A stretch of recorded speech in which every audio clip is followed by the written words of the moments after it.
vous offre aussi le regard technique de nos deux traders pour mieux anticiper les mouvements de marché, mieux comprendre aussi les mécanismes qui forgent la tendance. Nos deux traders du jour, Jean-Louis Cussac, trader, formateur chez Perceval Finance Conseil, et puis depuis Bourse Direct, Romain Daubry. Bonjour messieurs. Romain, un petit regard sur cette tendance. Pas forcément facile à décrypter à la lumière des tweets de Donald Trump qui ont produit l'effet bœuf de ce début de semaine. Comment est-ce qu'aujourd'hui vous travaillez la tendance ? Bonjour messieurs, bonjour à tous. On travaille la tendance avec un peu de prudence depuis quelques jours. On avait eu des petites alertes de jeudi et vendredi dernier qui montraient qu'il y avait un peu moins d'intérêt à l'achat. Une petite attaque des vendeurs jeudi et des destructions de contrats dans la hausse de vendredi. Donc une diminution un tout petit peu de l'intérêt, pas très forte. On a des intérêts importants. On a une position ouverte sur le futur CAC 40 qui est à plus de 500 000 contrats en tout et 340 000 contrats sur l'échéance en cours. Donc il y a de l'intérêt dans le marché.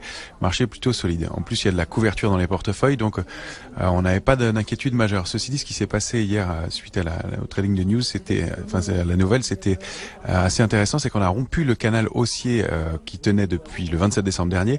On est passé en dessous et on a attaqué l'alerte de court terme qui était située à 5470 points.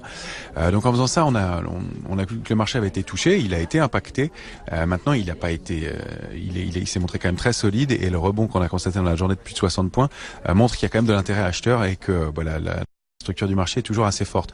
Donc on n'est plus dans cette tendance haussière de moyen terme. Il faudrait donc dépasser 5470 points en clôture pour réintégrer le canal haussier, aller chercher 5509 points et combler le gap qu'on a ouvert, et puis pourquoi pas retoucher les plus hauts aux alentours de 5529. Ça, c'est un niveau de résistance majeur qu'on avait du mal à franchir, autour duquel on a oscillé pendant 8 ou 9 séances et qu'on n'a pas réussi à franchir.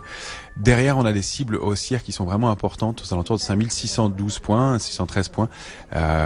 Donc voilà, ça c'est le niveau qu'on pourrait aller chercher si on reprend des couleurs. Si j'insiste sur le scénario haussier, c'est que compte tenu de la force qu'on a constatée hier, du retour des acheteurs et de la reprise en main du marché par les acheteurs hier, je pense qu'on a ce potentiel-là, notamment si la nouvelle d'un accord se confirme entre la Chine et les États-Unis. Par ailleurs, on constate qu'il y a beaucoup de couverture dans les portefeuilles toujours, et que les niveaux de couverture sont bien échelonnés, c'est-à-dire que c'est pas concentré sur une zone précise. Voilà, donc le niveau d'alerte de moyen terme, celui de court terme c'est 470, on est passé en dessous. Le niveau d'alerte de moyen terme c'est 5360, 5385. Dans cette zone-là, donc 5360, 5470, on est plutôt dans une zone de trading range. La tendance est un peu neutralisée en ce moment, on va dire. Elle repasserait aussi au-dessus de 5470 en clôture et elle reviendrait baissière et un peu plus dangereuse sous 5360. Mais il y a de toute façon toujours des couvertures sous ces niveaux-là et jusqu'à 4800 points. Donc vous voyez qu'on est à 4900 en tout cas. Donc il n'y a pas d'alerte majeure avant 4900 points. Donc voilà. En revanche, que le marché retrace et corrige une partie des 24% de hausse qu'on a connue depuis le début de l'année, ce serait pas surprenant dans l'immédiat. Voilà donc pour la vision que l'on vous propose depuis Bourse Direct.